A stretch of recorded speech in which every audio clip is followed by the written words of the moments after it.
নমস্কার, শিক্ষা কুটিরের আরো একটি নতুন আপডেটে তোমাদের স্বাগত জানাই। তোমরা দেখছো তোমাদের প্রিয় চ্যানেল শিক্ষা কুটির, আর আমি চিন্ময় দাস। তো আজকে যে বিষয়টা নিয়ে আলোচনা করব, ডিএলএড পরীক্ষা কারা দিতে পারবে না। থাম্বনেল দেখে বুঝতেই পেরেছো, কারণ অনেকেরই কিন্তু রেজিস্ট্রেশনটা রেকর্ড নট ফাউন্ড দেখাচ্ছে। তো পার্ট 2 এর পরীক্ষার কথা বলবো এবং পার্ট 1ও কাদের পুরো পরীক্ষা দিতে হবে সমস্তটাই বলবো।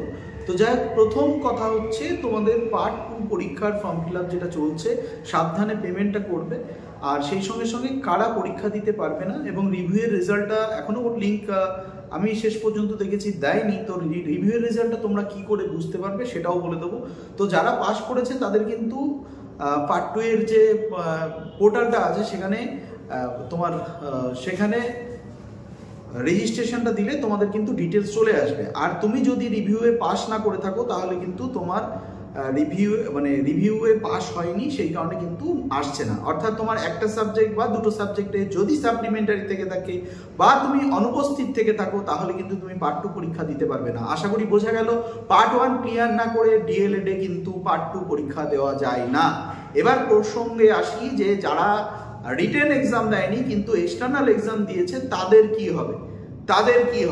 তো তাদের কিন্তু পরবর্তী পার্ট 1 এর ক্ষেত্রে তাদের টোটাল পরীক্ষাটাই কিন্তু দিতে হবে তাদের। অর্থাৎ পার্ট 1 এর পরীক্ষা তাদের এক্সটার্নাল এবং ইন্টারনাল উভয় পরীক্ষাটাই দিতে হবে। ইন্টারনাল এবং এক্সটার্নাল উভয় পরীক্ষাটাই দিতে হবে। তার কারণ নিয়ম অনুযায়ী কোনো স্টুডেন্ট যদি প্র্যাকটিক্যাম পরীক্ষায় ফেল করে তাহলে তাকে টোটাল কোর্সের পরীক্ষাটাই দিতে হবে। তো যারা পার্ট 1 এ তোমরা এক্সটার্নালে ফেল করেছো বা পার্ট 2 এ যারা এক্সটার্নালে ফেল করেছো তাদের কিন্তু পুরো পরীক্ষাটাই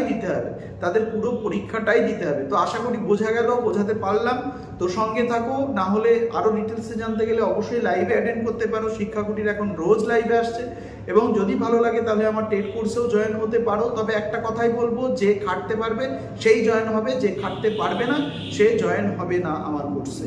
তো সেক্ষেত্রে আশা করি বোঝাতে পারলাম। তাহলে পার্ট 1 ক্লিয়ার না করলে পার্ট 2 কিন্তু পরীক্ষা দেওয়া যাবে না।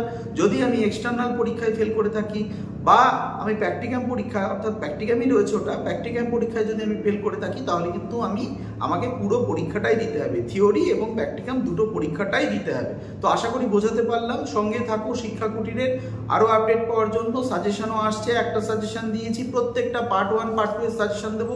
সে কারণে বেশি পরিমাণে বন্ধুবান্ধবদের মধ্যে ছড়িয়ে দেবে এই ভিডিওগুলি এবং চ্যানেলটিকে। তো তোমাদের ভালোবাসাকে পাথেয় করে 33K হয়েছে, আরও এগোতে চাই। আশা করি তোমাদের সমর্থন পাবো। ধন্যবাদ, ভালো থেকো, দেখা হচ্ছে লাইভে।